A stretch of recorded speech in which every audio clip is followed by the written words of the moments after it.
Hi fans, thanks for clicking the Dreaded D-Rose report for today.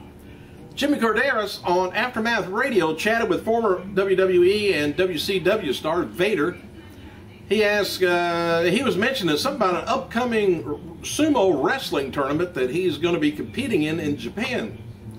Said it's the top athletes in Japan and the winner, and I hope I don't win, he laughs. It's not a work, he says, it's real life sumo wrestling against mixed martial art fighters and kickboxers and etc. He says it's like the top athletes in Japan, and if you win, you go on, if you fight again and again, and the winner has to fight a guy named Akibono. Sound familiar? Who faced Big Show at the WrestleMania 21, I believe. He said this guy is the grand champion, 6'8", 440 pounds. Don't remember him being that big, that heavy back then. Anyway, he's got a real long arms, he said, and whoever's going to get, a match with him is going to get murdered by him. He said, hope it's not me. Austin Aries left a Twitter message that last week dismissing Sting and has been turned into an angle, I guess. The X Division champion wrote the following on Thursday's Impact. He says, I guess I'm done is code for I'm booking myself in another pay-per-view event. Yet the X Division champion can't sniff a main event. He says, shocker. He then pulled a message and wrote, apparently this straw overstirred the drink. So he probably got in trouble. TNA staff said Monday that they reached out to Aries for comment, but he responded, no comment. Sting wrote Monday, tension building, goal accomplished, whining. Robbie E., he defended the TNA television title against Matt Morgan at a match taped Monday night in Orlando, Florida for an upcoming Explosion, if you get that. Match pitting Mickie James and Velvet Sky against Rosita and Sarita is going to be taking place next week on TNA Explosion on Challenge TV. March 8th, 2012 episode of Impact is being taped tonight. TMZ, that's in everybody's business, has published the following footage on YouTube that it's the WWE Legends House Show participants in a Zumba class for the show. Anyway, we see, here's some of the people who's going to be in there. This is going to be on WWE Network, I think around October, maybe November, whenever it premieres. What we'll see, if we get it, Hacksaw Jim Duggan, Jimmy Hart, Roddy Piper, Hillbilly Jim, Mean Gene Okerlund, Howard Finkel, Tony Atlas, and Pat Patterson, all at the dance studio in Palm Springs, California. Can't wait for that. The cameras continued rolling after last night's Raw Super Show, if you caught that in Portland, Oregon, as The Rock kept cutting a promo on John Cena. And WWE website posted the footage of The Rock's post-Raw rant, where Rock was picking on Cena fans in the crowd. Rock told one of Cena fans, "Drive above these nuts." Rock promo ended with Cena coming out, and he beat up Kane in a dark match.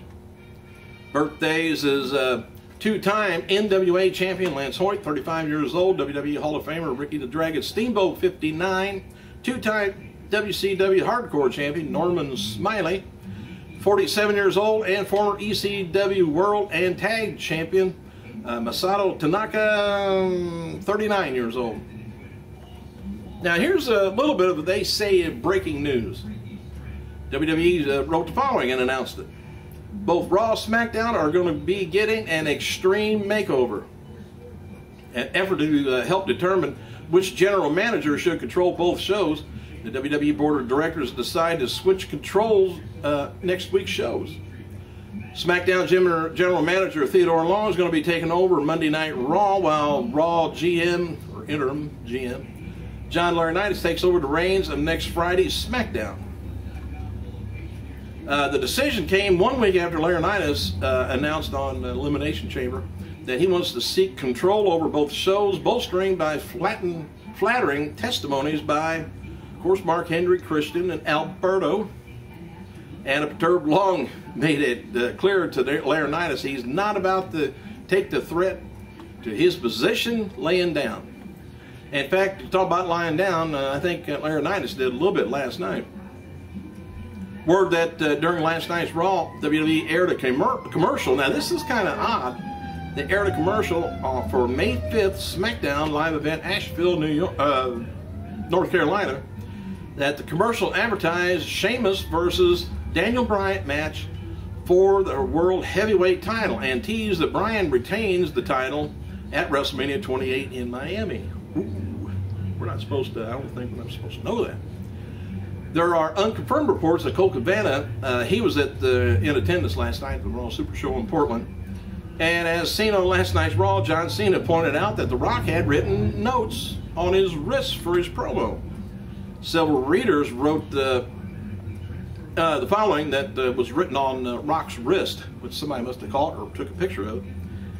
Some of the things wrote on there was number 2, reasons, KRS to KPB, innovator dash camo, and call out.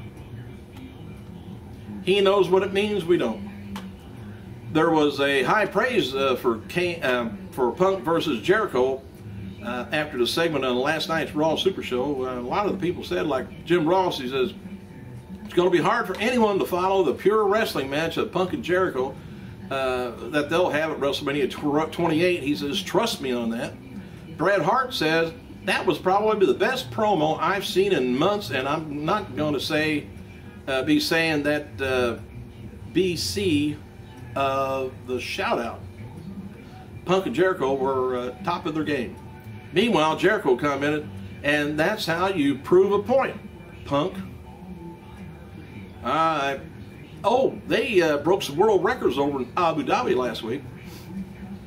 WWE made history, it says. They're making their own announcement, patting their own back.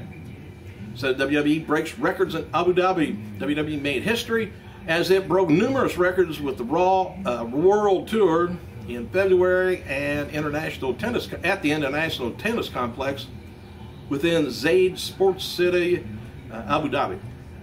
WWE set the highest attendance record for a single event, the highest attendance record for a series of 3 entertainment events, and the highest average spent per person on merchandise at a single event. WWE performs more than 16,000. They performed to more than 16,000 fans over a 3-day run from the 9th to the 11th at the International Tennis Complex, and sold out crowd of 5,964 fans on February 10th. I wonder how much they charge over there. It's expensive for everybody to go that way. And as a result of the overwhelming success of the World Tour, WWE today says that they plan to return to United Arab for more live events in 2013. Exact dates and on-sale information forthcoming. Justin Thunder Liger has been announced to face former Ring of Honor champion Roderick Strong Saturday, April 14th at the Pro Wrestling Syndicate event taking place in Doubletree, Toronto Airport, Toronto, Canada. Sheamus is featured on the latest issue of Power Slam magazine. WWE champion CM Punk fields questions from fans during a 30-minute interview on the Philadelphia radio station last week, and was asked who is his least favorite opponent in WWE. He said straight edge superstar, replies Elijah Burke. Remember him? So anyway, Punk said, that's a good question. He says, I always get who's your favorite opponent. I said, this is great because I enjoy talking trash. He said, at least my favorite opponent. Does anyone remember Elijah Burke? He said, Punk responded, oh, he was terrible. And he was absolutely the worst. Absolutely the worst. Talk about a diva. Man, oh man, he said, sorry if you like him. Burke now competes, of course, as Pope D'Angelo De Niro in TNA. Mick Foley, the former WWE announcer, and Jack Carpella wrote the following on Twitter about a promo between John Cena and The Rock last night on Raw. Carpella said that The Rock was simply on a different level, makes John Cena and Punk look amateurish. What does WWE have to do to build a new Rock? Rock proved again tonight why he's among the top 3 superstars. Hulk Hogan, Steve Austin, The Rock made that business. Foley said that promo felt like but it's uncomfortable to watch. He said, not sure that's a good thing or a bad thing. Jim Ross said, I think there may be legitimate heat between The Rock and Cena after last night. When John Cena calling The Rock a SOB tonight shocked me, made me uncomfortable. Sound more personal than a professional in context. It's getting personal. John Cena and The Rock, legit, guaranteed, no BS, she says. The fan then asked JR if there was legitimate heat between the two. Ross replied, if there wasn't before tonight, he says, I'm certain there is now. Reps from WWE Games for you gamers report that they're working on a WrestleFest version for Android, and there's going to be releasing it soon. And the game will later be released on PC, XBLA, and PSN, as well as Android. It can be downloaded on iPhone and iPad now. And WWE is going to be releasing a new Zack Ryder t-shirt soon. We're all waiting on that. Some of the WWE terms trending the other night was, of course, Cena, Rock, Jericho, Kelly, boots to asses, and Cena's missing balls. Rock wrote the following comment on Twitter after last night. He says, Team Bring It, tonight we made history, dominated Twitter, Rock's boot to asses, and missing balls. Portland, Oregon, thank you for the historic, unforgettable night. An honor to entertain you guys on Raw. Team Bring It Strong.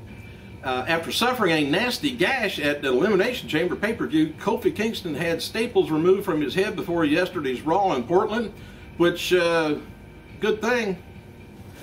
And let me know what your opinion of The Rock's deal last night, you know, at the end of Raw. I know it went over like, we had a 2-hour, 20-minute Raw.